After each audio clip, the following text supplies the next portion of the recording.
ونتوكل عليه ونعوذ بالله من شرور أنفسنا ومن سيئات أعمالنا من يهده الله فلا مضل له ومن يضلله فلا هادي له ونشهد أن لا إله إلا الله وحده لا شريك له ونشهد أن محمدا عبده ورسوله أما بعد فأعوذ بالله من الشيطان الرجيم بسم الله الرحمن الرحيم قال الله تعالى في القرآن المجيد والفرقان الحميد يا أيها الذين آمنوا اجتنبوا كثيرا من الظن إن بعض الظن إثم ولا تجسسوا ولا يغتب بعضكم بعضا أيحب أحدكم أن يأكل لحم أخيه ميتا فكرهتموه واتقوا الله والله تواب رحيم صدق الله مولانا بلغنا رسوله النبي الكريم ونحن على ذلك لمن الشاهدين والشاكرين والحمد لله رب العالمين. محترم،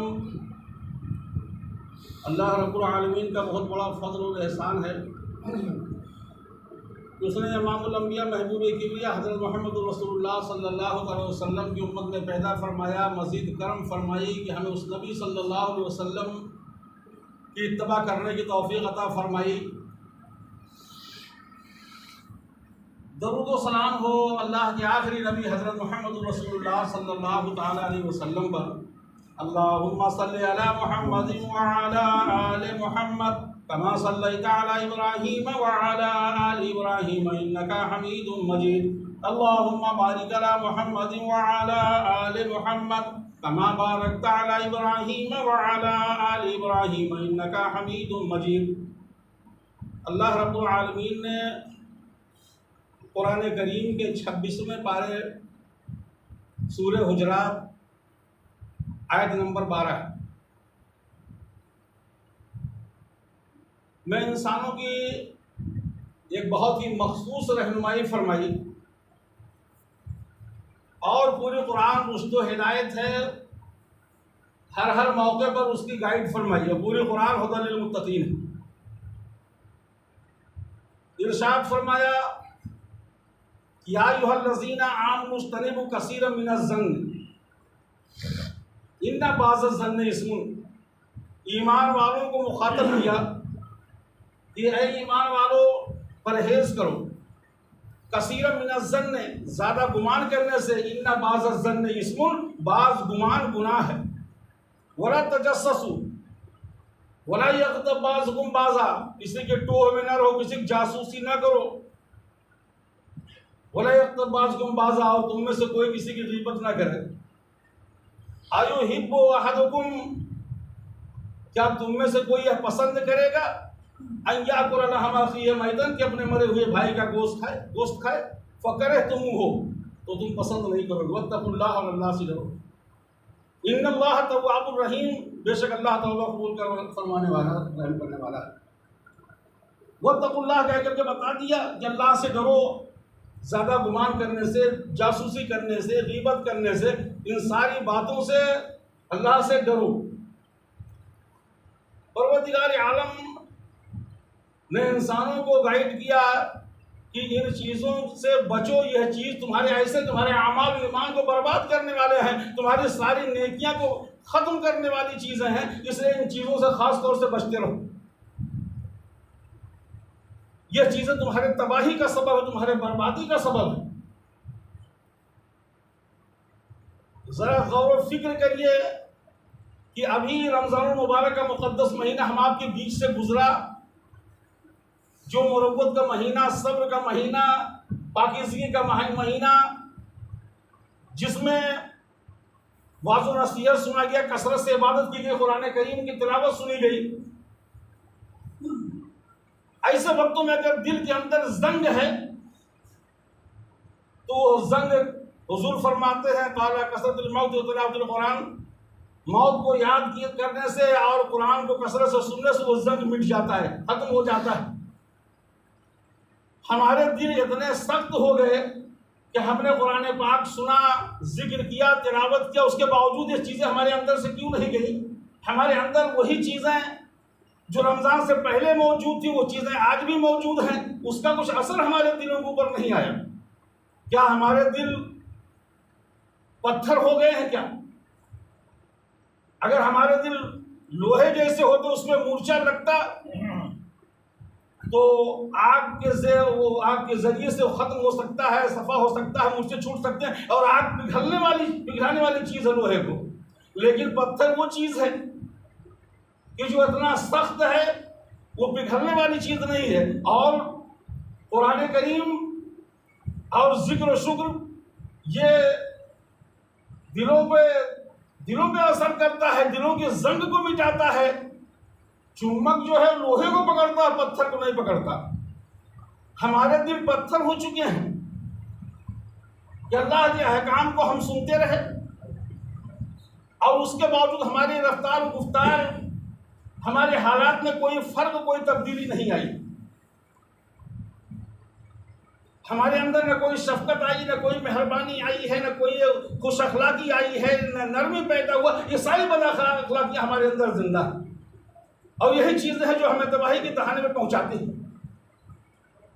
حضرت عائشہ صدیقہ رضی اللہ تعالیٰ عنہا فرماتی ہیں کہ حضور رحمت عالم صلی اللہ علیہ وسلم نے ارشاد فرمایا کہ اے عائشہ، اللہ تعالیٰ جس کے ساتھ بھلائی کا ارادہ فرماتا ہے اس کو مہربانی، شفقت، خوش اخلاقی، نرمی اس کے اندر پیدا فرما دیتا ہے۔ اور اے عائشہ، تمہیں معلوم ہے کہ خوش اخلاقی، مہربانی، شفقت، نرمی یہ وہ چیز ہے کہ اگر اس کی کوئی شکل ہوتی، اس کا کوئی ڈھانچہ ہوتا، تو اس سے زیادہ بہتر اس کائنات میں کوئی چیز ہوتی ہی نہیں، اس سے زیادہ خوبصورت کوئی چیز نہیں۔ یہی وجہ ہے کہ آج جس کے اندر نرمی ہے، مہربانی ہے، اچھے اخلاق ہیں، خوش اخلاقی، خوش روی ہے، وہ آدمی دنیا میں بڑا اچھا مانا جاتا ہے۔ اللہ کے نزدیک بھی وہ آدمی بہتر ہی ہوگا، اس لیے اس کے اندر اچھائیاں ہیں۔ اور فرمایا کہ وہ شخص جس کے اندر ظلم ہو، تشدد ہو، بد زبانی ہو، وہ شخص اگر اس کی کوئی شکل و ڈھانچہ ہوتا، اس کی کوئی صورت ہوتی، تو اس بد اخلاقی اور تشدد و ظلم سے زیادہ برا، زیادہ خراب، زیادہ بری شکل کسی کی ہوتی ہی نہیں۔ ظاہر سی بات ہے وہ چیز جس انسان کے اندر آ جائے، اس انسان سے لوگ گریز کرتے ہیں کہ کون اس سے بات کرے، بڑے بد اخلاق ہے، بڑے ظلم و تشدد والا ہے، اس سے کوئی بات کرنے کو تیار نہیں۔ تو خوش اخلاقی اور بد اخلاقی کا یہ فرق ہے، اس کو پہچاننا ہے کہ خوش اخلاقی سے کیا فائدے ہیں، بد اخلاقی سے کیا فائدہ حاصل ہو۔ اور عائشہ صدیقہ تو جو یوں فرماتی ہیں کہ حضور صلی اللہ علیہ وسلم کے ساتھ میں سفر میں تھی، اور جس اونٹنے پہ میں سوار تھی وہ تھوڑی کچھ بدکنے لگی، کچھ شرارت کرنے لگی، میں اسے مارنا شروع کر دیا۔ تو حضور صلی اللہ علیہ وسلم نے فرمایا عائشہ نرمی برتو، اے عائشہ شفقت کرو، اس لیے کہ وہ نرمی اور شفقت جس کے اندر آ جاتی ہے اسے زینت بخش دیتی، اور نرمی اور شفقت و محبت جس کے اندر سے چلی جاتی ہے وہ بے رونق کر دیتی۔ آپ دیکھتے ہو جہاں رونق اور چہل پہل زیادہ ہوتا ہے آدمی وہاں زیادہ ٹکتا ہے، اور جہاں رونق نہیں ہوتی جاتے ہو مٹی دینے قبرستان میں، کوئی آدمی مٹی دینے تک اور دعا مانگنے تک نہیں رک پاتا، رونق نہیں آتی۔ لیکن جہاں رونق ہوتی ہے، دنیا کی دلچسپی ہوتی ہے، وہاں آدمی بہت دیر تک ٹک جاتا ہے، اس لیے اس کی رونق سے اس کو خوش طبعی محسوس ہوتی ہے، اس لیے وہ رکتا ہے۔ تو فرمایا کہ زبان کی حفاظت کرو، اور تم اپنے اندر نرمی پیدا کرو، شفقت پیدا کرو۔ رمضان المبارک کے مہینے نے یہی سب چیزیں ہمیں سکھائے، لیکن ان میں سے ایک چیز بھی ہمارے اندر نہیں پیدا ہوا، ایک چیز بھی نہیں آئی، وہی بد اخلاقی، وہی بد زبانی، وہی بد تہذیبی، اور اسی زبان کی بنیاد پر ہم غیبت بھی کرتے ہیں، چغلخوری بھی کرتے ہیں، جھوٹ بھی بولتے ہیں، مگر ساری برائیوں سے زبان کی بنیاد پہ آتی۔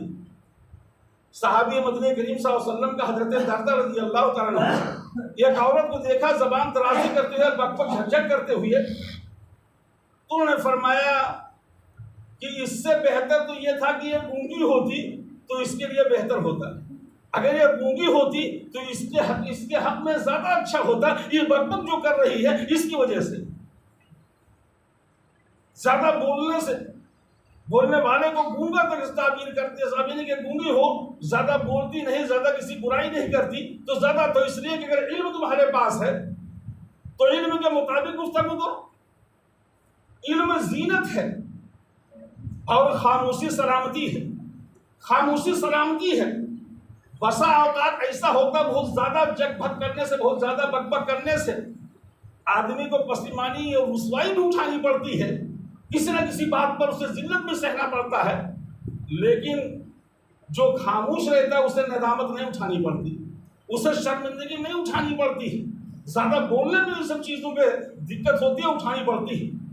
اور حضور صلی اللہ علیہ وسلم نے تو یہ ارشاد فرمایا کہ جو شخص اپنے مسلمان بھائی کی غیبت کرتا ہو، اس کی توہین کرتا، اس کی برائی کرتا ہو، اس کا روزہ یا اس کے وضو کا ثواب جاتا رہتا ہے۔ اس کی غیبت کرنے کی بنیاد پر اس کی ساری نیکیاں جاتی رہتی ہیں، اور اس کی برائیاں فرماتے ہیں کہ اگر یہ تو خدا کا شکر ہے کہ جو ہم گناہ کرتے، جو برائیاں کرتے ہیں، اس کی بدبو دنیا میں نہیں ہوتی ہے۔ اگر اس کی بدبو دنیا میں ہوتی تو یہ دنیا رہنے کے قابل نہیں ہوتا، کوئی آدمی نہیں رہ سکتا۔ فرماتے یہ ہیں کہ وہ شخص، اس کے روزے کی اور وضو کی ساری نعمتیں، ساری رحمتیں، ساری برکتیں، سارا ثواب اس کا جاتا رہتا ہے، اس لیے کہ وہ شخص جو غیبت کیا ہے، برائی کیا ہے، گناہ کیا ہے، اس کے کل قیامت کے دن اس کے جسم سے مردار کی بدبو آئے گی، اور مردار سے بھی زیادہ بدتر بدبو آئے گی، جس کی وجہ سے اہل محشر پریشان ہو جائیں گے اور یہ کہیں گے کہ یہ شخص توبہ کر کے نہیں مرا۔ اگر وہ آدمی توبہ کر کے مرتا تو پھر اس کے لیے بہتر ہوتا، اور توبہ کر کے نہیں مرا تو وہ گناہ پہ دلیر ہو کے مرا، وہ اللہ کے احکام کو توڑ کر کے مرا ہے، کہ اللہ کے حرام کاموں کو کر کے مرا ہے، جو لوگوں کی برائیاں کر کے مرا۔ تو قرآن کریم نے منع فرما دیا، میتن کہہ کر کے آگاہ کر دیا، کیا تم نے مرے ہوئے بھائی کا گوشت کھاؤ گے؟ اور غیبت کو بڑے سختی کے ساتھ منع کیا۔ حضرت جنید بغدادی رحمۃ اللہ تعالیٰ ایک بزرگ ہیں، پائے کے بزرگ ہیں، فرماتے ہیں میں اپنی خانقاہ میں بیٹھا تھا، ایک موٹا تگڑا تندرست آدمی کچھ مانگتا ہوا لوگوں سے آ رہا تھا۔ ہمیں کیا معلوم تھا کہ یہ درویش ہے یا درویش ہے، یہ دروازہ مانگنے والا ہے یا موتیوں والا ہے۔ تو ہم نے اپنے دل میں صرف اتنا کہا کہ اتنا موٹا تگڑا آدمی اور بھیک مانگتا ہے۔ اکثر ہم لوگ کہا کرتے ہیں اس بات کو کہ اچھا خاصا تندرست موٹا تگڑا آدمی ہے اور بھیک مانگ رہا ہے۔ جنید بغدادی کہتے ہیں میں نے صرف اتنی سی بات اپنے دل میں کہی، رات میں جب میں سو گیا تو ایک فرشتہ ایک گوشت سے ڈھکا ہوا ایک رکابی میں گوشت لے کر کے اور کہا کہ جنید کھا لے اسے۔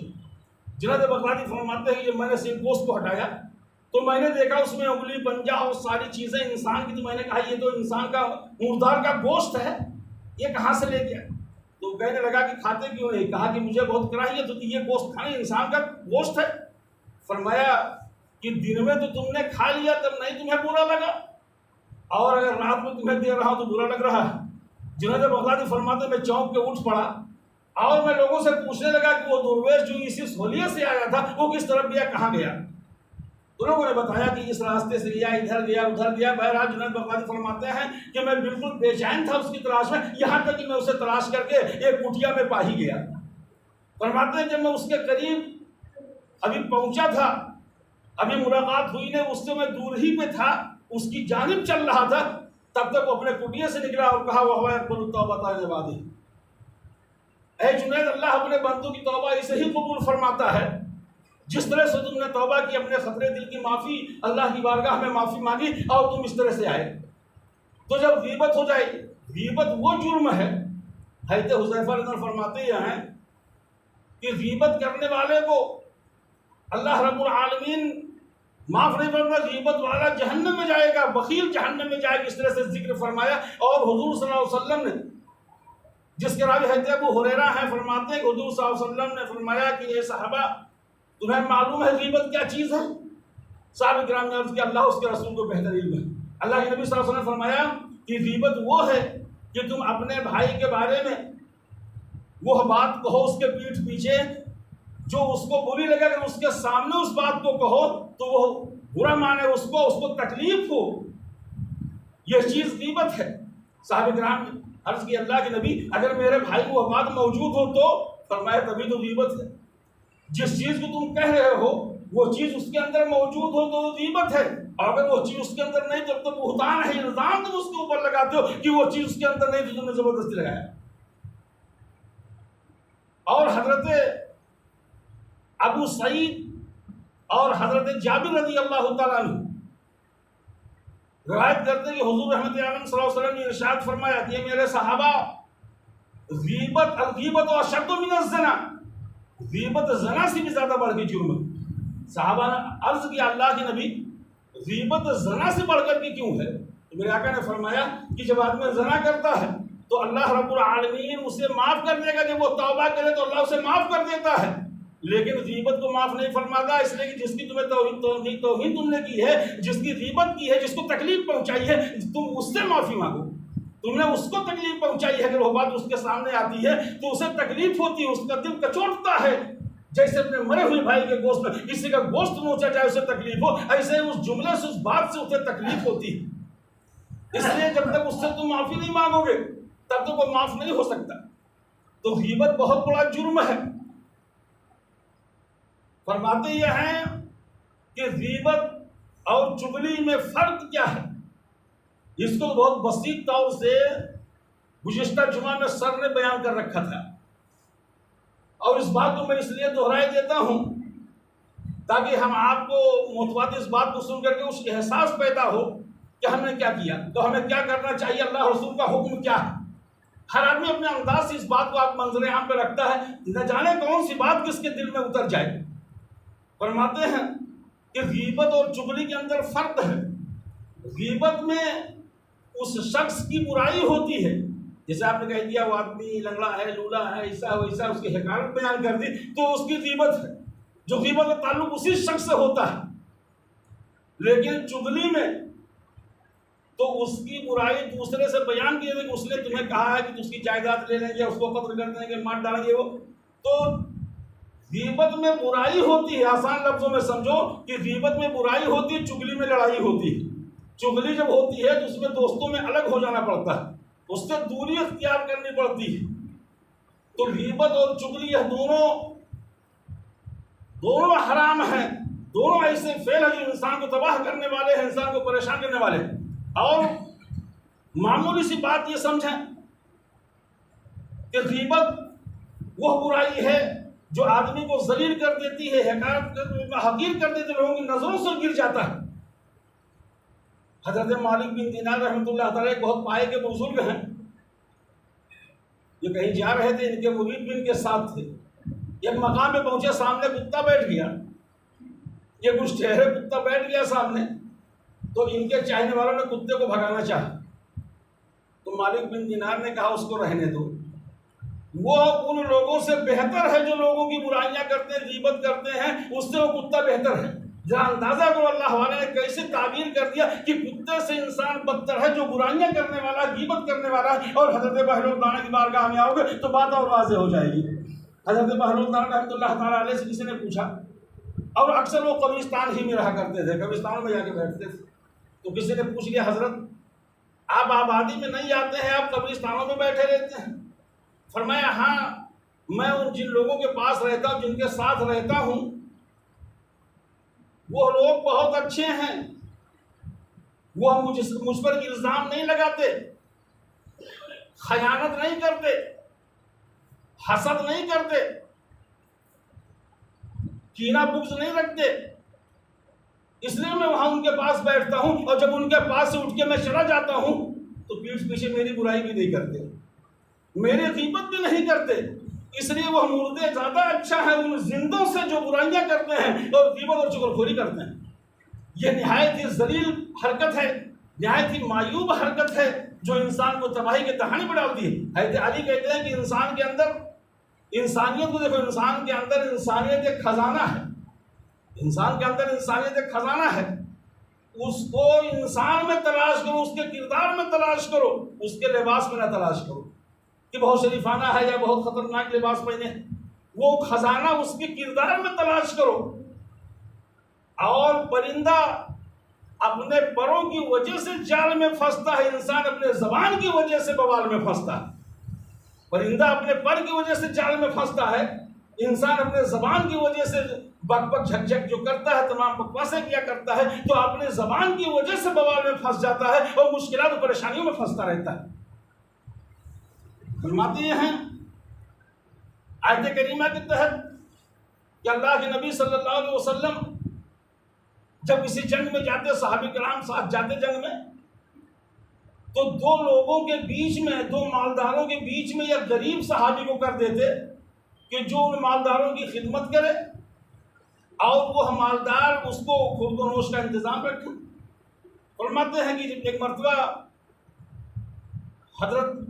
حضرت سلمان فارسی کو دو صحابہ کے بیچ میں حضور نے متعین کر دیا۔ یہ لوگ گئے، ایک دن اتفاق ایسا سلمان فارسی سو گئے اور کھانا تیار نہ کر سکے۔ ان لوگوں نے کہا کہ سلمان اب کھانا کہاں لاؤ اور جاؤ حضور کے مطبخ میں چلے جاؤ، وہیں سے کچھ لے کے چلے آؤ، ہم لوگ کچھ کھا لیں۔ حضرت سلمان فارسی حضور کی مطبخ میں گئے۔ اس وقت حضرت اسامہ اس مطبخ کے ذمہ دار تھے۔ وہاں جا کر کے سلمان نے کہا کہ آج میں سو گیا، کچھ تیار نہ کر سکا، میرے دونوں ساتھی بھوکے ہیں، کچھ دے دو۔ حضرت اسامہ نے کہا کچھ نہیں، مطبخ خالی ہے، کچھ نہیں ہے۔ سلمان واپس آ گئے۔ آنے کے بعد ان دونوں لوگوں سے بیان کر دی، بتا دیا کہ حضور کے مطبخ میں کچھ نہیں۔ اسامہ نے بتا دیا کہ کوئی چیز نہیں۔ ان دونوں ساتھیوں نے صرف اتنی سی بات کہی کہ اسامہ نے بخل سے کام لیا، بخیلی کیا ہے، بس صرف اتنی سی بات بخیلی کر رکھی۔ اس کے بعد جب یہ لوگ حضور کی بارگاہ میں حاضر ہوئے تو میرے آقا نے فرمایا کہ تم دونوں کے منہ سے گوشت کے آثار اور گوشت کی بو آتی ہے، گوشت معلوم ہوتا کھا کے۔ حضور ہم لوگ کچھ نہیں کھائے۔ حضور صلی اللہ علیہ وسلم نے فرمایا کہ تم لوگوں نے غیبت کی، تم لوگوں نے غیبت کی ہے۔ خالی دل میں کہا، اتنی سی بات کہہ دی کہ وہ اسامہ نے بخل کی ہے، اس میں فرمایا تم نے غیبت کیا ہے۔ ہم لوگ سوچیں کہ کتنی بڑی بڑی بات کہہ جاتے ہیں، اس کا اندازہ نہیں ہو پاتا کہ کتنی باتیں کہہ گئے۔ اور آگے بڑھ کے دیکھو، حضرت عائشہ صدیقہ رضی اللہ تعالیٰ عنہ اور حضور رحمت عالم صلی اللہ علیہ وسلم کے بیچ میں کچھ گفتگو ہو رہی ہے، کچھ بات کر رہے ہیں۔ اسی اسنا میں حضرت عائشہ صدیقہ رضی اللہ عنہ نے کہہ دیا، حضرت حفصہ کے متعلق اشارہ کر دیا کہ اللہ کے نبی، حضرت حفصہ کتنی ناٹی تھی، چھوٹی تھی، ٹھیکنی تھی، یہ اشارہ کر کے کہہ دیا۔ یہ بات ظاہر کر دیا کہ آدمی اگر کسی کی غیبت زبان سے کہتا ہو یا یہ اشارے سے کہتا ہو یا اس انداز میں چل کے کہتا ہو تو یہ سب غیبت میں شامل ہے۔ انہوں نے کہا کہ اللہ کے رسول کتنے